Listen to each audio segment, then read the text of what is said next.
Yeah. And we are back with the Radio of Horror on 91.3 FM, WCUW in Worcester, Massachusetts, with a recorded interview with the writer and artist behind one of Dark Horse's newest horror comic books hitting the market next month, Girlfiend, a vampire comic book by the Panda Brothers. Thank you guys for coming on the show with us.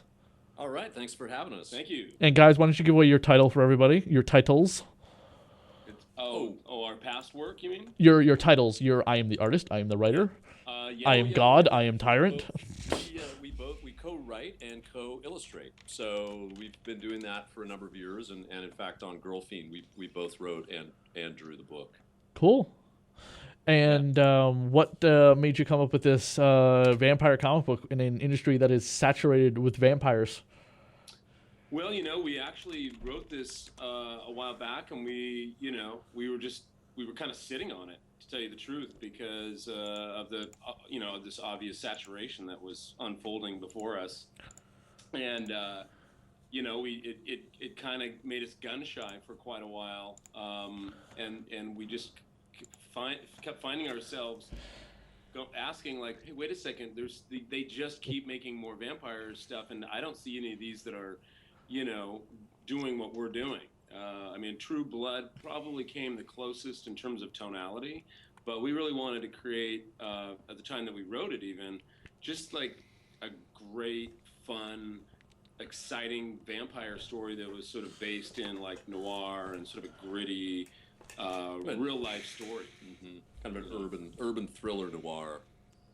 So, we basically, that's what inspired the book, and then we thought the story itself, that gritty sensibility, kind of a true romance with fangs, and we thought, let's just do that, and then suddenly the Twilight and all these franchises sort of popped up, and it did put the book kind of in stasis for a while until now. Who were some of the characters in this book, Girlfiend, and what is it about, without giving away too much?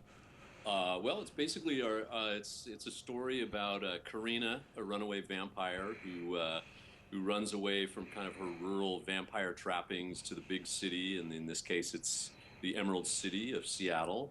And she's basically kind of just looking for a normal life, doesn't want to live this kind of dark vampire life. She wants to just find a regular boyfriend and live a normal life. And when she enters the city, it's juxtaposed against this young guy who's a bit more of a dark, depressive, kind of goth character named Nick, who you'd think was the vampire, but was actually a mortal, in a way, who needs to be saved from his own dark side. And so these two end up crossing paths in a very dramatic way. And their kind of love story and adventure begins. What were some of your favorite vampire stories growing up, and what comic books inspired you guys to want to become comic book people? Oh, God. Well, I'd say The Hunger is in terms of cinema is a are we big talking about vampires? Well, yeah. What are some of the vampire stories? We grew up watching all the classics, the original, obviously the original Bela Lugosi Dracula is incredible. The sort of midnight movies. But also the The Hunger and some of the more kind of grindhouse cinema, of the 70s. Vampirella and, just all this sort of, I think for a while we really saw it as a retro kind of, the storyline, and just the sort of classic tale that we grew up with was kind of almost a little B-movie-ish, but I think when The Hunger happened, that kind of gave us that definitely inspired us about the genre. And Grendel, which was our first book that we illustrated, that Matt Wagner wrote, Grendel Devil's Legacy, the antagonist in that was a vampire. So our first sort of foray into comics, dealt with vampires. So it's kind of a comfortable territory for us.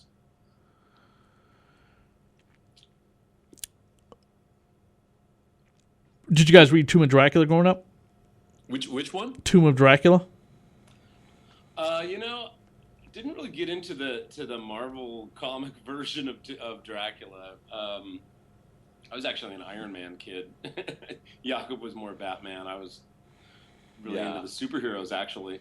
But we were definitely, I was like, more of like the the EC comics, kind of more retro stuff we were into, and also there's the Warren stuff, like creepy and eerie and Vampirella, definitely. Yeah. So we wanted to do a story that was kind of contemporary anyway, and also took advantage of the vampire lore to tell a contemporary kind of dilemma between a mortal and a vampire, and in a kind of modern day sense of what's the day to day of actually dating a vampire, and what are the sort of moral choices if you're the mortal that you need to make to sustain the thing, to sustain the relationship and keep it going without kind of crossing an ethical line of essentially facilitating murder. Pray that the sex is as good as it's portrayed in the movies and TV. Well, that's a motivator. Sex and death. The next, I guess, yeah. But it is that kind of a story of they go into the sort of honeymoon phase, and the sort of the love is the drug. They just kind of go down that rock and roll path of not looking at the world around them. They're just myopically in love, and it's all about how do I keep her fed, how do I keep her in my life, and then then it's kind of like, before you know it, you're asking yourself, how did I get here? It's like that's really the kind of the core dilemma. And of course it just keeps getting more and more violent, more and more intense, and they go from being the sort of the hunters to becoming the prey. Where does the story take place? Oh, it takes place in the Northwest in Seattle. We set it there, and that's kind of one of the reasons why we're going to have our kind of advanced release up there at the Emerald City Comic Con, March 28th. What you guys also worked on Batman, I see? Yeah, we did a Batman series about 10 years ago. Oh, wow. It was called Batman City of Light, and it was a 8-issue miniseries that came out. Yeah, that was a great, really exciting project to do. We wrote and illustrated that one as well. With Mark Panizia. How did you guys get into the business? We really just kind of lucked into it in a lot of ways. We were, this is Arnold. I was I was working in a comic book store here in Portland, and I'd actually quit the job, but left some artwork on consignment, and we'd had some kind of independent little, press or independent publications that we'd done some illustrations for, and Matt Wagner actually came through town on a signing of Mage when that was a series with Kimiko, and back in the 80s, and saw the work on the wall, and then just asked us to try out for the book, and we at that point we were already for Grendel. Woohoo, Grendel series, yeah, and it was a cool opportunity. But we were already sort of, even though we'd drawn comic books in school newspaper, and it was a very familiar kind of art form for us, and we loved drawing comics when we were really young and growing up. And in high school, by the time we graduated, we were starting to get into graphic design and posters, bands, band posters, album cover drawing, illustrations, and so we were already, our kind of pop culture vernacular was expanding outside of the superheroes and action, and really getting more into fashion and film and music. And so when that opportunity kind of sprang up, we were pretty well primed to kind of bring in our own sensibility at that time, bring in a lot of these other influences. And at that time, there was a few people doing it, but there weren't as many as certainly there are now that could really bring a stylistic kind of flair to the medium. So it was good timing. Do you guys have any advice for people who want to do their own comics or trying to get into the industry in some way? For example, I have a gender swap Dracula story, which was attempted to be made into a movie through Kickstarter, failed on Kickstarter. But some people have said, the movie thing might not be our idea, but, what about turning it into a comic book? And there's a couple of publishers who are like, this sounds like something very cool. And even Doc Ray Stoker, who is the great-grandnephew of Bram Stoker, has kind of given it his blessing and as much support as he's been able to. That's really cool. That's super cool. Yeah, I mean, that all sounds... I think the first thing is kind of and we sort of came to this. Also, and by the way, I'm just a writer. I am not an artist. I couldn't freaking draw if my life depended on it. Well, I think the thing is to, yeah, it is a collaborative medium in that sense, or oftentimes is.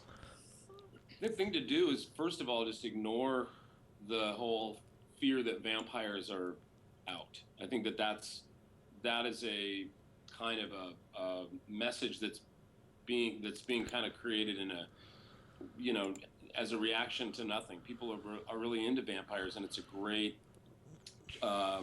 tradition, and it's a great sort of mythology that is really, speaks to other sort of stories. A lot of unique stories can come out of that, and what you just described is a perfect example of transgender vampire. That is about what our times right now, and so that's a great way to use the medium, use the subject matter. Yeah, I think on a nuts and bolts level, the industry has changed radically since when we started out doing Grendel. I think in terms of it used to be you'd go to a convention, those publishers would be there, you could show them your work, and to a degree they still do that. That you do public portfolio showings to editors at cons and things like that. Pretty long waiting list these days. But now is also the age of the internet, web comics. So I think there's a lot of publishers are even looking at what's kind of in a sense incubating on web, in the web comic environment. So you may not get paid up front for something like that, but you can generate an audience and really build up a project just in the kind of social media context and get a publisher excited about that from that vantage point. So there's a lot of different ways to kind of to go about it these days. Got to be inventive. How many issues do you see this comic book going for? Well, actually, Girlfiend is a contained full graphic novel, so it's one. Oh, it's gonna be one book. Okay. Yeah, it's a 280-page graphic novel. Oh wow, what's it gonna retail for? It's actually $19.95, so just $20, just under $20.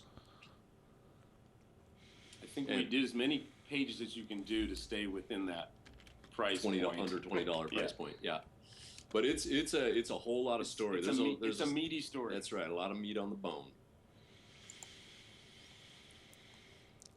What are you guys working on after this?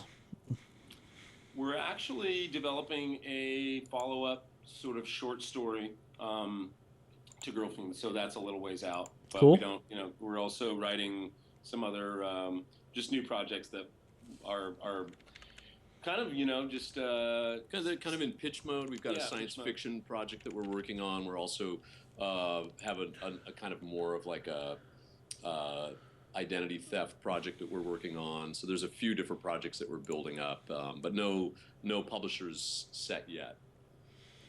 But to be continued on that. Now you guys own Girlfiend, right?